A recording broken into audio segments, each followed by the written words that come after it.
Hello everyone, this is Jacob Lawler here again with another edition of Handling a Buyer Escrow Step 3, Physical Inspections and Handling the Request for Repair. Now, before we get into how do we do these items for step 3, this is a third video in a series of videos. So if you haven't already watched part 2 or even part 1, make sure that you definitely take a few moments just to watch the first 2 videos. So I have the link here for part 2. So click the button right there on the screen. Or I'll also have links down below just in case you're on a cell phone or a mobile device instead of on a computer in there. So if you do recall that this is part 3 of the 5-part series, the first step we were going over overview and organization, how to actually set up the escrow. Step 2 was introductions and starting off on the right foot. Today, this video here, we're going to be going over the physical inspection and handling the request for repairs. The video after this will be going over appraisals, the loan approval, and removing the contingencies, and finally closing escrow and last minute hiccups. And if you did watch that video, quick recap on it, we went over the 4 main introductions that you need to do. The first one being the listing agent, then being the escrow officers, then the lender, then to your buyers or the clients. So make sure that you, if you need a quick recap, take another minute just to watch that video. But hopefully that took some questions onto how to actually start the escrow and put it into a system for you, so that you can actually have the actual intros that I personally use and then I give my agents. So let's get started with the physical inspection, or what I like to call the true test, because this is the first time that the buyers actually sit through an hour and a half to 2 hours of a professional telling them every single thing that is wrong with the house.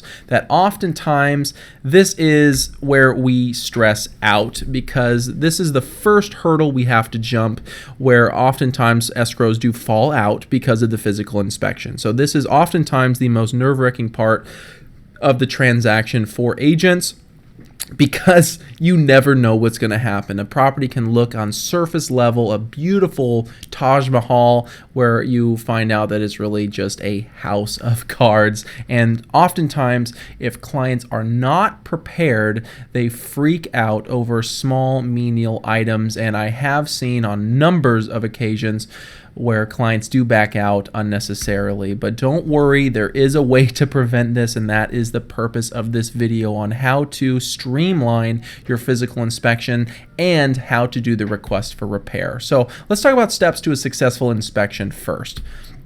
Really, first, what you really need to do is prepare them for what an inspection looks like. Because if a client who's unprepped, who has never heard of an inspection, never knew what was going to exist, they will freak out more often than the people who are prepared to do that. Then make sure that the seller is not there. Okay, a seller, some sellers want to be there, but a seller will generally, tend to be overbearing in that. And we'll talk briefly about that. Make sure that the buyer is there. So that is also an important thing, that the buyer is there. You don't just relay information.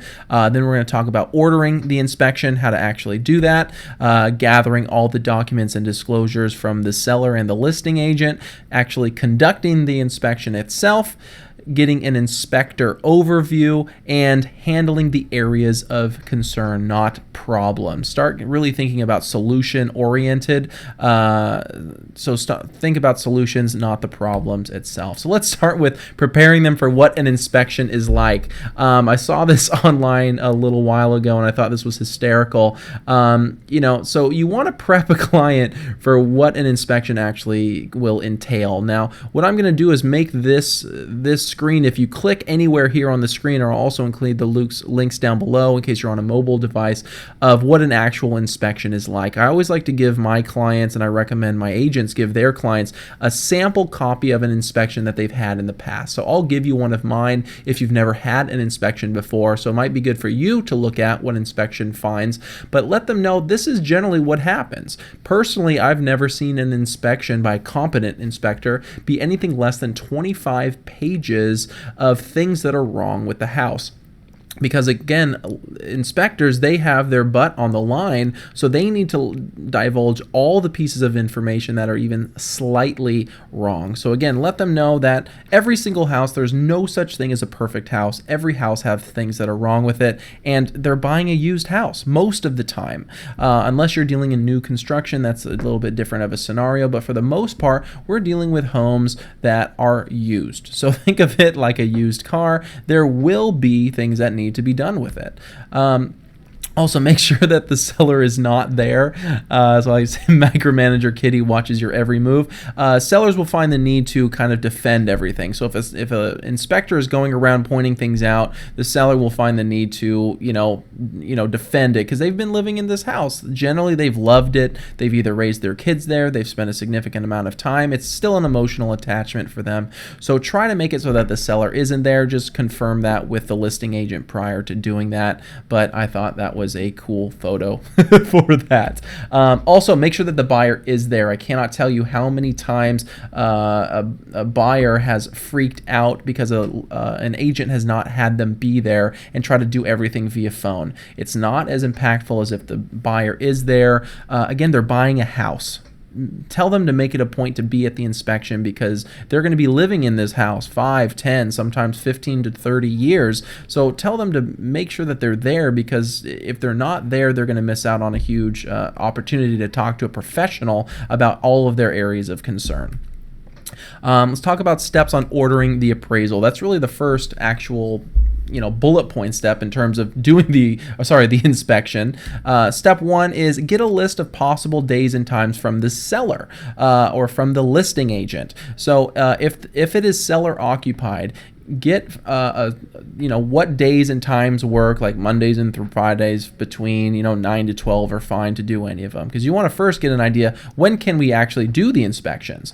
If it's vacant, then don't even worry about it, skip this step. Then you want to get a list of 3 available days and times from the inspector themselves. So you want to know, hey, Mr. and Mrs. Inspector, when are you available to do it?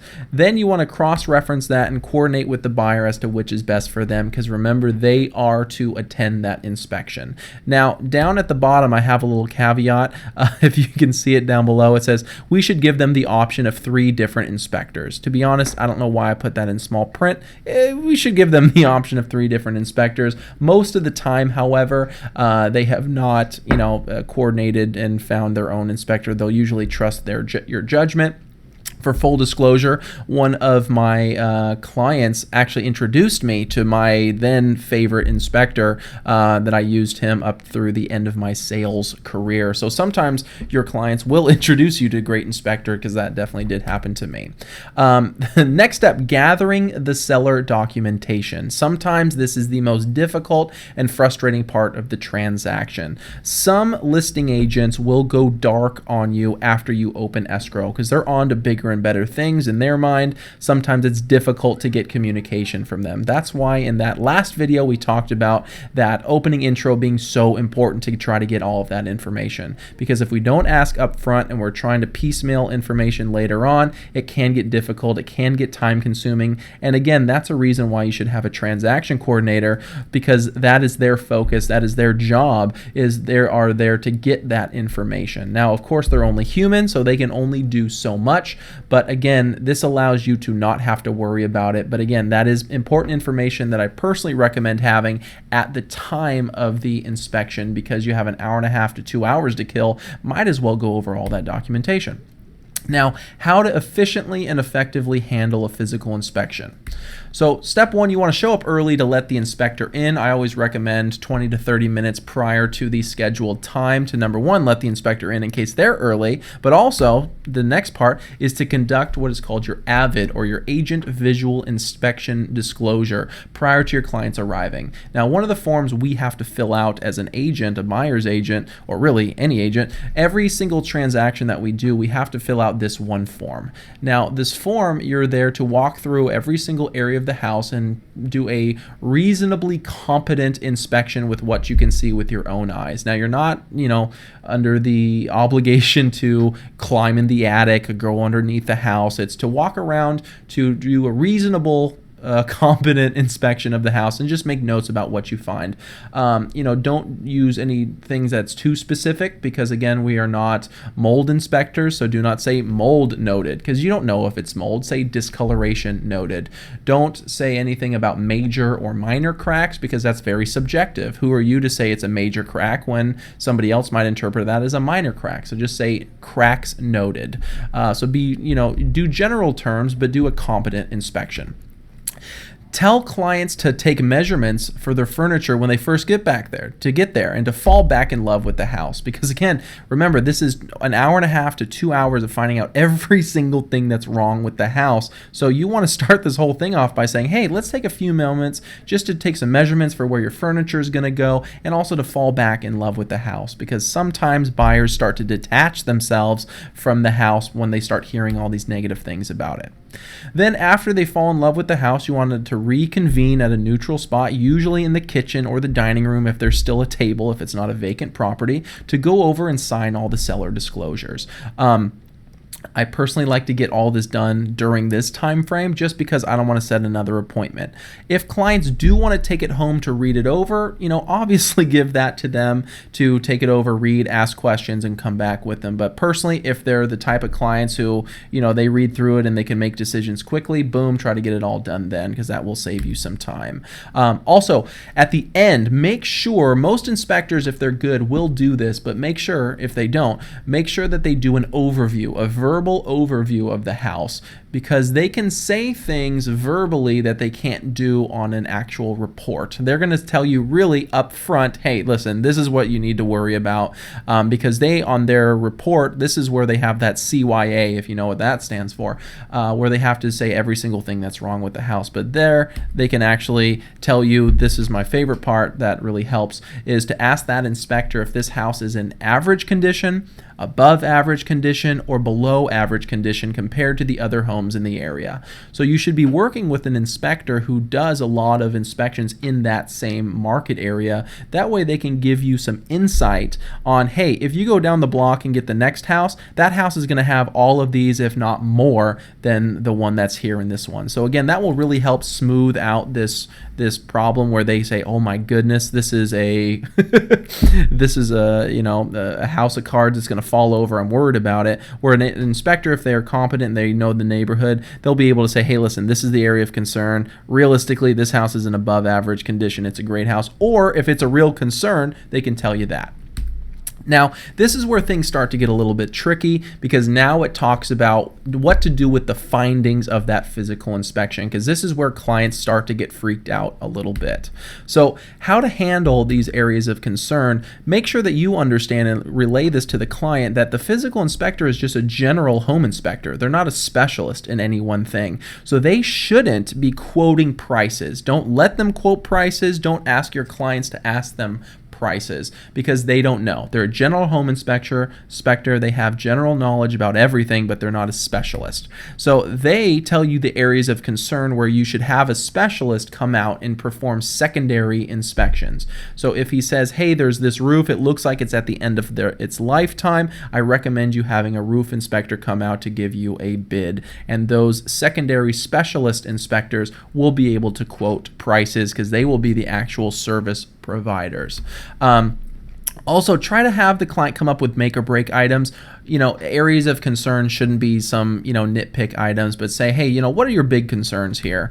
Remember that in California, homes are sold in its as-is condition, and that they are buying a used house. So make sure that they understand that just because the inspector says it's not right, the seller doesn't have to do it. So the seller is under no obligation to make any repairs to the home unless it was prior specified in the offer itself. So now let's talk about writing the request for repair. Request for repair is the actual formalized document that we utilize to actually ask for things to get changed. So try not to make a laundry list. Try to stick with 5 or less. Keep it down to the major items. Don't nitpick over open junction boxes in the attic. Every single house has open junction boxes in the attic. Make sure that they know that. Personal recommendation, how I like to do it in my business and what I personally recommend, ask for a closing cost credit credit as opposed to actual repairs, only because you never know who's going to go out and actually make the repair. Have them give their client, give your client the money up front in closing costs, and have them have their own people come through. One thing to make sure you check how much closing costs is required, because they can't get a credit for more than the money that's actually ever going to be given, if that makes sense. So let's say that the total closing cost for this transaction is going to be $10,000. Don't ask for a $15,000 closing cost credit, because then there's $5,000 of nothing that they can't have. So just make sure that you understand how much closing cost is required. And also prepare your clients that the seller might not even respond to the request. Just know that according to the contract, the seller is under no obligation to agree to or to even respond to the request for repair. That is something that clients, if they are not prepped for, get very upset about if the seller doesn't even respond to it. But just know, legally and contractually, the seller is under no obligation to even respond. It sucks, but what can you do? If you can get over this first hurdle, this is a huge step in the direction of you closing escrow. Make sure that you stay calm. You don't overreact to any single situation. Just know that, the house is either going to close or it's not, regardless of how much you worry. But I promise, if you go through these steps, feel free to rewatch this video anytime you have another problem with a request for repair. Keep it to those simple steps. Keep it to a small number of items, make or break items. Personally, I recommend doing a closing cost credit, but there are other schools of thought there. Just, again, understand that this video and all the other ones, they are opinion-based, based upon the successes that we've had here in our office, that I've had myself personally, as well as the other agents that we coach in here. So hopefully this was helpful. So if you're ready for part 4, watch the next video by clicking this button down here, and I look forward to seeing you on the next video on how to do appraisals, the loan approval, and removing of contingencies. Thanks.